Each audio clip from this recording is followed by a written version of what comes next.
हम सब प्रेम से सभी मेरे साथ बोलेंगे, बोले गोपाल कृष्ण भगवान की। मैं बाबा महाकाल की नगरी से आता हूँ और ऐसा कहते हैं कि जब तक हरिहर मिलन नहीं होता तब तक मोक्ष नहीं मिलता। तो हम सब एक बार महादेव जी को भी याद करें। जय श्री महाकाल। आज के इस कार्यक्रम के हमारे माननीय अध्यक्ष न्यायमूर्ति माननीय राजेंद्र प्रसाद जी, जिन्होंने बहुत विद्वत्तापूर्ण तरीके से अपनी बात रखी, मैं उनका अभिनंदन करता हूं, वंदन करता हूं। हमारे समाज के गौरव हैं। एक बार आप भी अभिनंदन करें अपने अपने स्थान से। इस अवसर पर वरिष्ठ आईएएस अधिकारी डॉक्टर गोरेलाल यादव जी, जिनने स्वागत भाषण दिया, जो महासचिव है श्री कृष्ण चेतना विचार मंच के, मैं आपका भी वंदन करता हूं, अभिनंदन करता हूं। मंच पर विराजमान अखिल भारतीय भारतवर्षीय यादव महासभा के राष्ट्रीय उपाध्यक्ष और मध्य प्रदेश के यादव महासभा के अध्यक्ष माननीय जगदीश यादव जी, मान्यवर दिनेश यादव जी कोटा राजस्थान से हमारे बीच में मौजूद है, अखिल भारतीय यादव महासभा के जयपुर, वैसे मैं कोटा जयपुर दोनों स्थान बता सकता हूं। आप अखिल भारतीय पिछड़ा वर्ग के अध्यक्ष भी हैं। इस अवसर पर माफ करिएगा, महामंडलेश्वर श्री महंत डॉक्टर सुखदेव दास जी महाराज, आपके चरणों में प्रणाम महाराज जी, माफी चाहता हूं। अब महादेव राम निवास मगही धाम रजीपुर सीतामढ़ी से आप आते हैं। इस अवसर पर मैं हमारे बहुत वरिष्ठ नेता, विधायक, मंत्री, अध्यक्ष, बहुत सारी जवाबदारी इन्हें निभाई। माननीय नंद किशोर यादव जी जो सामने बैठे, ये हमारे लिए बहुत सम्मान की बात है, बड़ी बात है। मैंने कहा था भाई साहब यहाँ बैठिए, आपने कहा नहीं मैं सबके साथ बैठूंगा, तो जोरदार तालियां बजाएं माननीय नंद किशोर यादव जी के। ऐसे भारत सरकार के पूर्व केंद्रीय मंत्री और वर्तमान में सांसद राम कृपाल जी, आपके लिए भी अभिनंदन। समाज के साथ आपने बैठने में गौरव महसूस किया। मैं आप दोनों को भी हाथ जोड़ के प्रणाम करता हूं, आप सबको प्रणाम करता हूं। और अपनी बात को छोटे से मैं कहूंगा, क्योंकि मुझे मालूम है कि हम और आपके बीच का जो रिश्ता है वो शब्दों से ज्यादा भाव का है। कुछ मैं कहूं, कुछ आप कहो, जो मैं न कह सकूं आप अंदर से कह रहे हो, और जो आप कह रहे हो मैं सब समझ रहा हूं, इसमें कोई अंतर नहीं है। हमारे इस अवसर पर बहुत अच्छे संचालन कर रहे हैं प्रोफेसर अनिल जी, अभिनंदन करें महासचिव अनिल जी का। वाकई अभिनंदन करने लायक अनिल जी का जो मंच का संचालन है, उसका अनुशासन है, अपनी बात को भी बहुत सुव्यवस्थित रूप से रख रहे हैं। मैं भी सौभाग्यशाली हूं, माता सीता की जन्मस्थली बिहार में आकर के मैं आप दोनों को सभी को हाथ जोड़ करके प्रणाम करता हूं। जगत जननी माँ, भगवान राम का वर्तमान का स्वरूप जिस प्रकार से दुनिया में पूजा गया, हम कल्पना करें कि भगवान राम के साथ जीवन में जब तक माता सीता नहीं जुड़ी तो राम जी का स्वरूप इस प्रकार का था, लेकिन सीता जी के आने के बाद पूरा जीवन सीता जी और सीता जी के बाद का काल भी राम जी का जो जीवन आया वो वाकई माता जी के कारण से आया है। ऐसी पवित्र धरती पर मैं प्रणाम करता हूं, अभिनंदन करता हूं। मैं खास करके बिहार के नाम के मामले में मेरा थोड़ा महाराज जी कंफ्यूजन है। मैं समझने के लिए आपसे भी चाहता हूं कि यूपी बिहार दोनों की जय बोलने के लिए बिहार का नाम बिहार है या कुछ अलग हटके है। मैं तो इसको इस रूप में ही देखता हूं। बोले वृंदावन बिहारी लाल की। भगवान कृष्ण के नाम पे जिन दो राज्यों का नाम आता है उसमें से उत्तर प्रदेश और बिहार है, इसके बाहर कुछ है क्या? ये जो आनंद हमारे सबके सामने है, दोनों राज्यों के नाम अपने आप आ जाते हैं एक जयकारे में। ये यश कौन दे सकता? ये केवल एक ही नाम दे सकता जिसका एहसास हम सबको है। मैं तो सौभाग्यशाली हूं जिस धरती पर बात कर रहा हूं, ये भगवान महावीर स्वामी की धरती है, जिनके आधार पर बिहार की अलग पहचान बनती है। सम्राट अशोक की धरती है।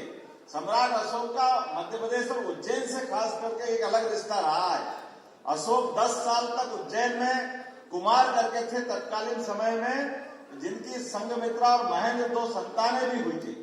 और ये हजारों साल से अपना मध्य प्रदेश और बिहार का रिश्ता रहता आया है। जो यहाँ सम्राट बनता था पहले वहां वो राज्यपाल करके काम करता था, गवर्नर करके काम करता था, और उसके बाद वो मगध में आते थे।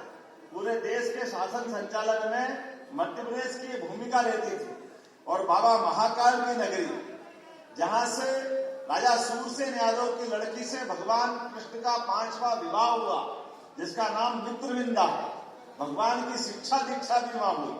कई बार कोई लोग अपने समाज को कहते कि शिक्षा की बात का महत्ता बताएं, तो जरूर बताना चाहिए, माननीय न्यायमूर्ति जी ने भी कही है। लेकिन शिक्षा के मामले में हमारा समाज कितना जागृत है, इसका उदाहरण 5000 साल पहले भगवान कृष्ण के काल से भी जुड़ता है। जब भगवान ने कंस का वध कर दिया, और ऐसा दुनिया का कोई उदाहरण नहीं है जब कोई सत्ताधीश का वध करे और वो सत्ता की कुर्सी पे न बैठे। वो केवल यादव समाज से निकले भगवान कृष्ण है, जिनने आगे बढ़ करके शिक्षा को महत्व देते हुए, बजाय वो सिंहासन पूर्ण होने के, महाराज उग्रसेन को सत्ता में बिठा करके उन्हें शिक्षा की क्या महत्ता ये सबके सामने बताई। और हमको सबको मालूम है, एक ऐसे विद्यार्थी के नाते से भी उनकी पहचान है, जो 5000 साल पहले उज्जैन में शिक्षा ग्रहण करने गए। यद्यपि वो उथल का दौर था, समय कम मिला, लेकिन भगवान को शिक्षा का समय कम मिलने के बाद भी 14 विद्या, 64 कला, 4 वेद और शिक्षा ग्रहण करने के शिक्षार्थी भी कैसे, जब जीवन के किसी भी मौके पर पढ़ना बहुत सरल होता है, लेकिन पढ़ी हुई बात को हर समय स्मरण रख के अपने मुखारविंद से निकालने की जिनमें क्षमता है, वो केवल एक ही विद्यार्थी में रही, भगवान कृष्ण में, जिन्होंने पूरी की पूरी शिक्षा का सार कर्म के माध्यम से, गीता जी के माध्यम से दिया, जो दुनिया की सबसे पवित्र पुस्तक के रूप में से आज भी सबका मार्गदर्शन करने के लिए तत्पर है। कोई भी क्रांतिकारी हो, कोई भी आजादी के सिपाही हो, अगर गीता नहीं पढ़ी तो उसका लगता है जीवन अधूरा है। महात्मा गांधी से लगा करके हमारे तमाम क्रांतिकारी और दुनिया के सभी लोग जीवन में किसी मार्ग में बढ़ना, जिनने भी बड़ा संकल्प किया, गीता सदैव उसका पाथेय बनकर मार्गदर्शन करती रही है।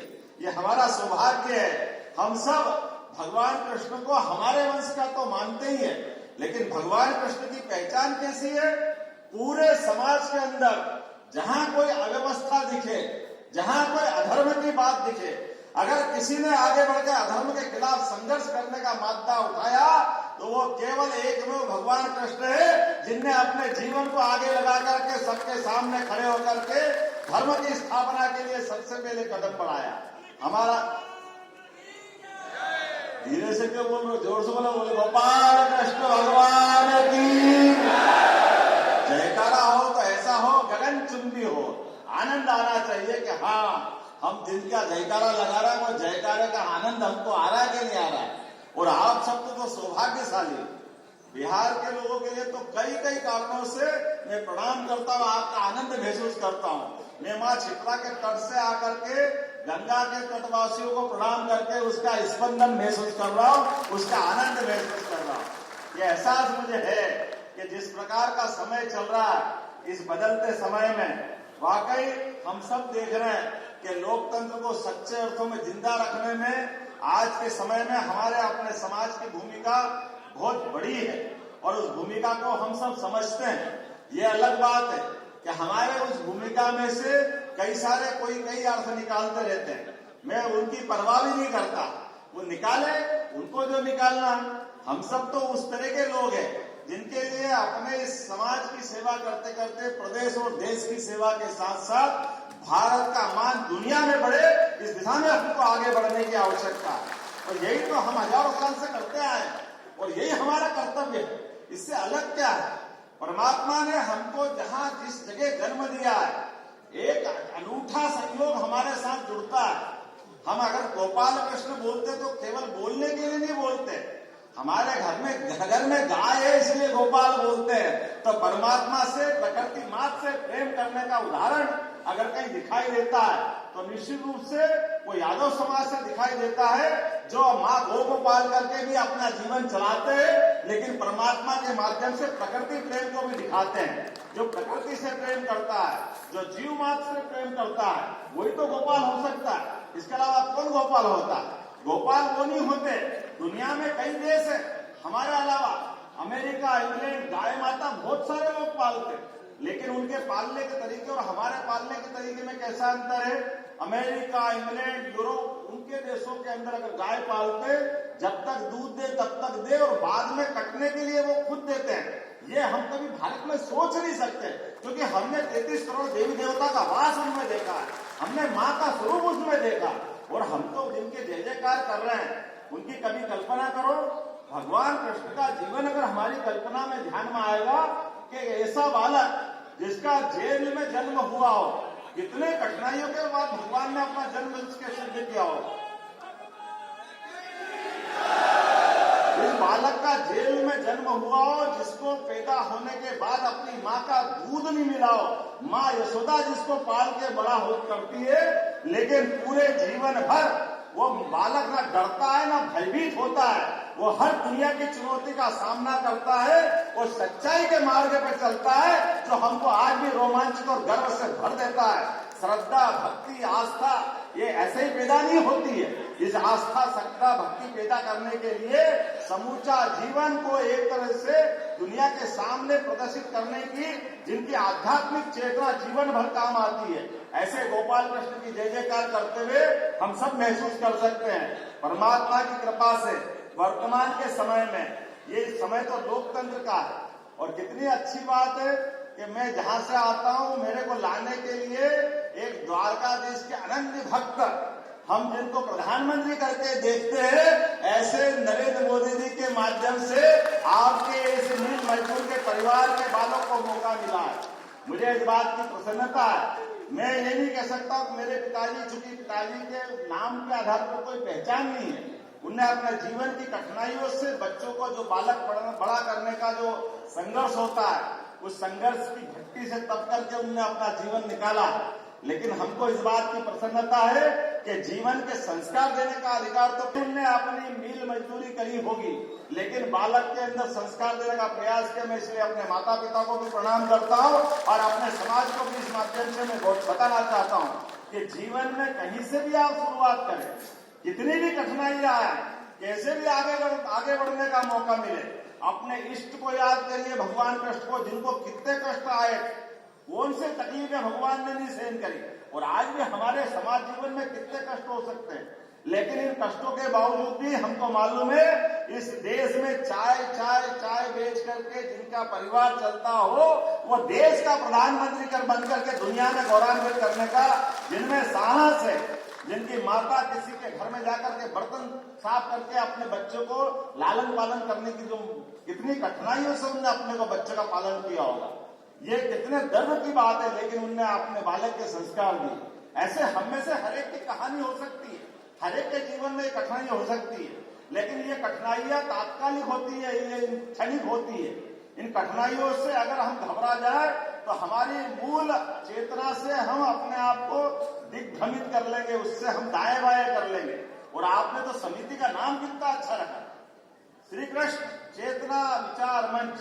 कृष्ण भगवान का नाम का अगर दूसरे अर्थों में भी अर्थ निकालो, इसको कृष्णा करके कहते हैं, तो कृष्णा किसको कहते हैं? जिसको किसी बात की तृष्णा नहीं, वो है कृष्णा। जिसको अपने जीवन में कोई तृष्णा नहीं, वो सच्चे अर्थों में कृष्णा है। हमारे जीवन में कई ये शब्दों के अर्थ तो पकड़ो।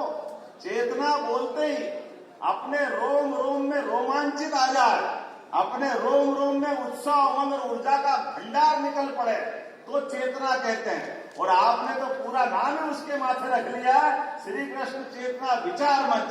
मैं आप सबको प्रणाम करता हूँ, आपका अभिनंदन करता हूँ। और आपके बीच में से मध्य प्रदेश में जब मैं शिक्षा मंत्री बना था, मुझे इस बात की प्रसन्नता है कि शिक्षा मंत्री बनने के बाद हमने कहा कि नई शिक्षा नीति यशस्वी प्रधानमंत्री का अभिनंदन करना चाहता हूँ, जिन्होंने लॉर्ड मेकाले की 1835 शिक्षा की नीति को बदलते हुए कहा कि अब हमारी शिक्षा नीति इस प्रकार से होना चाहिए जिसके माध्यम से हमारा अतीत से भी प्रेम हो, सनातन संस्कृति का भी उसमें लक्षण दिखाई दे और हमारे अतीत के गौरव से गौरवान्वित होते हुए भविष्य की पीढ़ियां हमको तैयार करना है।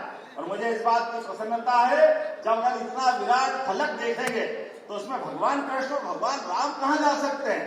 निश्चित रूप से हमने नई शिक्षा नीति में मध्य प्रदेश के अंदर भगवान राम और भगवान कृष्ण के जीवन के विविध प्रसंगों को अंदर पाठ्यक्रम का हिस्सा बनाने का प्रयास किया कि इसके माध्यम से हमारी भावी पीढ़ियों को हम संस्कार देंगे।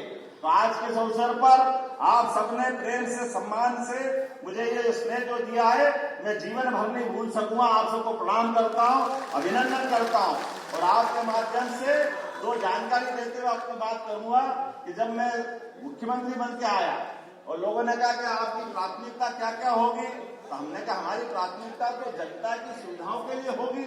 हर आदमी के जीवन में बदलाव लाए, भौतिक सुख सुविधा दे, बाकी व्यवस्था करे, लेकिन एक और प्राथमिकता भी है। वो प्राथमिकता क्या है? अरे जिन जिन महापुरुषों से, जिन भगवानों से हमको संस्कार मिलते, आदर्श मिलते, उनके जीवन को भी हमको मालूम है। भगवान कृष्ण मध्य प्रदेश की धरती पे आए तो सांदीपनि आश्रम वही है जहाँ उनकी शिक्षा दीक्षा हो, तो उनके शिक्षा दीक्षा के पाठ्यक्रम को सबके सामने लाते हुए जहाँ जहाँ उनके चरण पड़े प्रत्येक स्थान को तीर्थ के रूप में विकसित करेंगे, हमारे पूरे समाज को प्रेरणा मिले। इसलिए उस चीज को जोड़ करके हम आगे बढ़ रहे हैं। मेरी अपनी ओर से आप सबको भी निमंत्रण है, आप कभी भी आए, मध्य प्रदेश में आए, अपने किसी प्रकार के व्यवसाय को करना व्यवसाय करें, आपको स्थायी बसना स्थायी बसे, परमात्मा करे आपको अपने अपने ढंग के जो आपके इष्ट है वो सबकी प्राप्ति हो। एक बार फिर आप सबका वंदन करता हूँ, अभिनंदन करता हूँ। मेरे साथ प्रेम से बोलिए, बोलो गोपाल कृष्ण भगवान की।